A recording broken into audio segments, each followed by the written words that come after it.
Yauma yafirul mar'u min akhihi wa ummihi wa abihi wa sahibatihi wa banihi.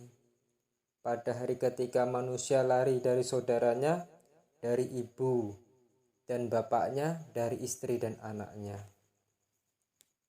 Mereka lari kalang kabut, melihat ibunya lari, melihat bapaknya lari, melihat istrinya lari, melihat anak-anaknya pun lari juga. Disebabkan apa? Sangat ngerinya kejadian tersebut. Karena apa? Mereka akan saling tuntut-menuntut. Ibu menuntut anaknya, anak menuntut ibunya. Bapak menuntut anaknya, anak menuntut bapaknya. Bapaknya menuntut istrinya, istrinya menuntut bapaknya. Dan sebaliknya di sana itu saling tuntut-menuntut. Dan teman-temannya menuntut dirinya. Dirinya pun menuntut teman-temannya. Itulah apa yang kita bangga-banggakan di dalam dunia ini. Banyaknya anak, istri-istri cantik.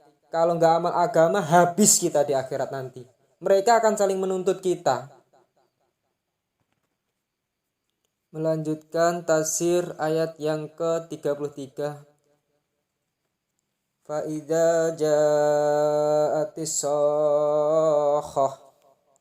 Dan apabila datang suara yang memekakan tiupan sangkakala yang kedua. Sayyidina Ibn Abbas radhiyallahu ta'ala anhu mengatakan bahwa yang dimaksud dengan as-shakhah ialah salah satu nama lain dari hari kiamat. Allah memperingatkan dan mempertakuti hambanya dengan hari tersebut. Imam Ibnu Jarir mengatakan bahwa barangkali yang merupakan nama tiupan sangkakala.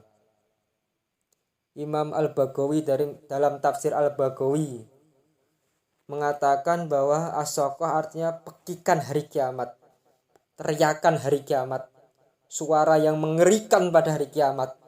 Shakhah itu dikatakan demikian karena kejadiannya memekakan telinga sehingga hampir saja menjadikan tuli.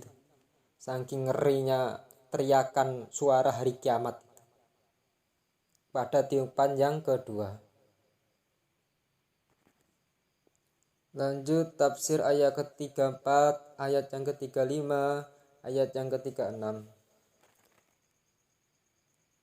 Yauma yafirul mar'u min akhihi wa ummihi wa abihi wa sahibatihi wa bani.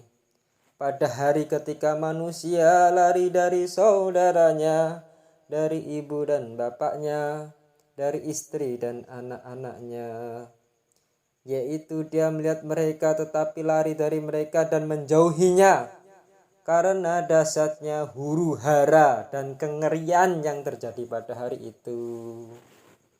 Ikrimah mengatakan bahwa seseorang berdua dengan istrinya lalu berkata kepadanya, "Hai istriku, suami macam apakah aku ini bagimu?" Si istri menjawab, "Engkau adalah sebaik-baik suami."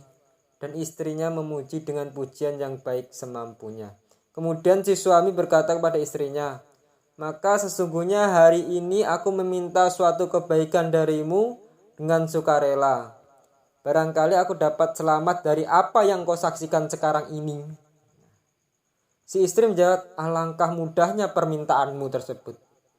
Tetapi aku tidak mampu memberimu sesuatu pun karena aku pun sedang dicekam oleh rasa takut yang sama seperti yang kamu alami.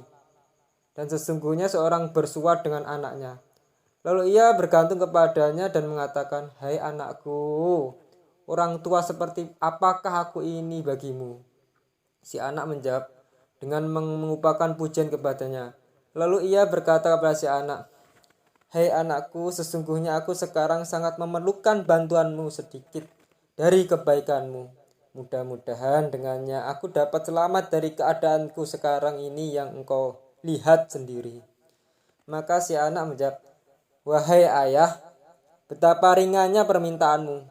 Tetapi aku sendiri merasa takut dengan ketakutan yang sama seperti yang kau alami, wahai ayahku. Maka aku tidak mampu memberimu sesuatu apapun dari apa yang kau minta itu.'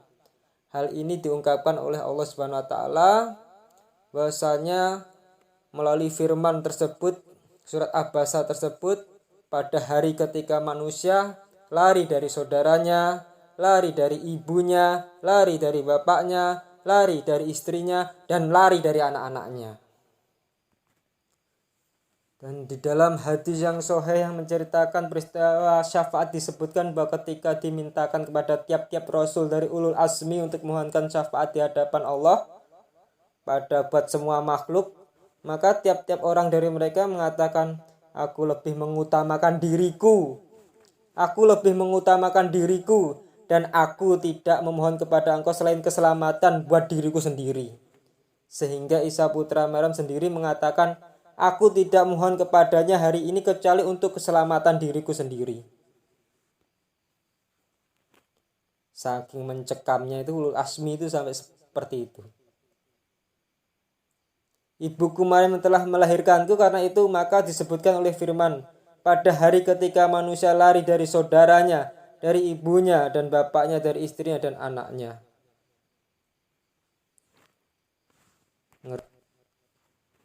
Imam Qatadah mengatakan bahwa pada hari itu yang dipentingkan adalah yang paling dicintai dan paling dekat karena dahsyatnya huru-hara itu. Yang dalam hal ini tiada yang lebih dicintai, yang lebih disayangi, yang lebih dekat bagi seseorang kecuali dirinya masing-masing. Ngeri sekali itu hari itu. Ini Al-Quran, berita yang besar, kabar yang akan dialami seluruh makhluk manusia.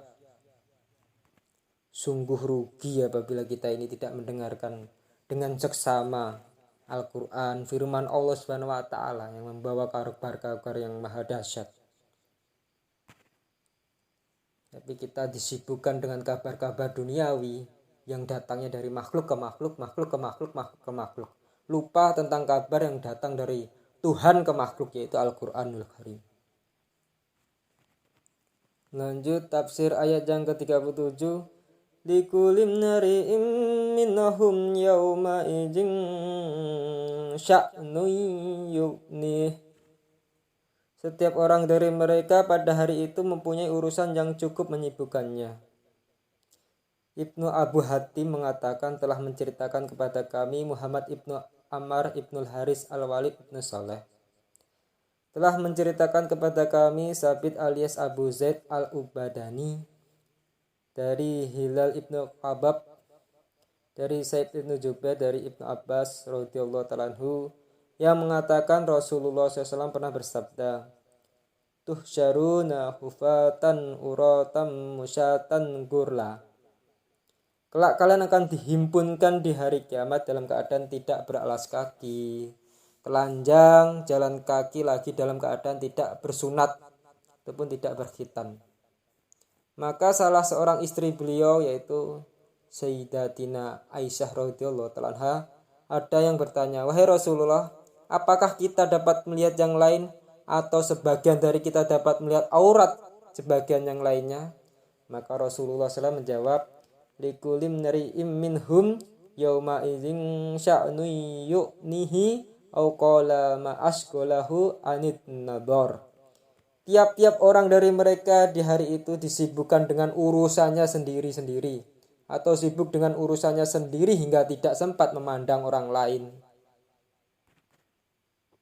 Dan hadis ini diperkuat lagi dan diriwayatkan oleh banyak imam hadis seperti Imam Nasai, Imam Abu Daud, Imam Tirmizi, dan lain-lain.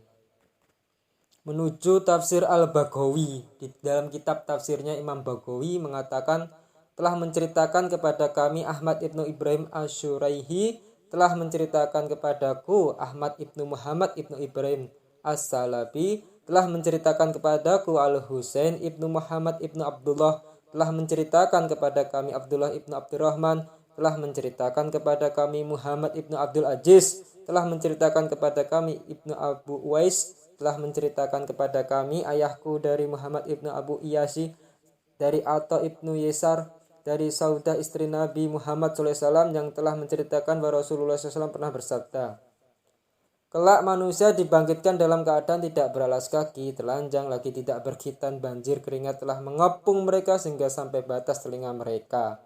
Lalu Saudah bertanya, wahai Rasulullah, bagaimanakah dengan kedua aurat? Tentu saja sebagian dari kita melihat sebagian yang lainnya. Rasulullah SAW menjawab, manusia sedang sibuk.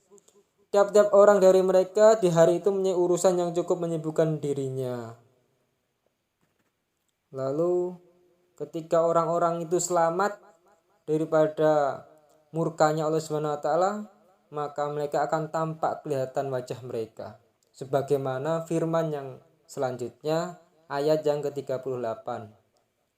Wujuhu yawma idzin musfirah. Banyak muka pada hari itu berseri-seri, senang, selamat hari itu. Yakni manusia di hari itu ada dua golongan. Ada yang muka mereka berseri-seri bercahaya, saking senangnya, saking nggak bisa dikira-kira kebahagiaannya itu, sehingga tampak dari muka mereka itu berseri-seri. Sehingga mereka menyebabkan apa bagi mereka? Saking muka tersebut berseri-seri, maka ayat yang selanjutnya, ayat ke-39, dohikatum mustabsyirah. Mereka itu akan tertawa dan bergembira ria, yaitu gembira senang yang telah menguasai hati mereka, yang hal tersebut dapat terlihat melalui roman muka mereka yang berseri-seri. Mereka ini adalah golongan ahli surga. Jadi ketika hari mencekam tersebut,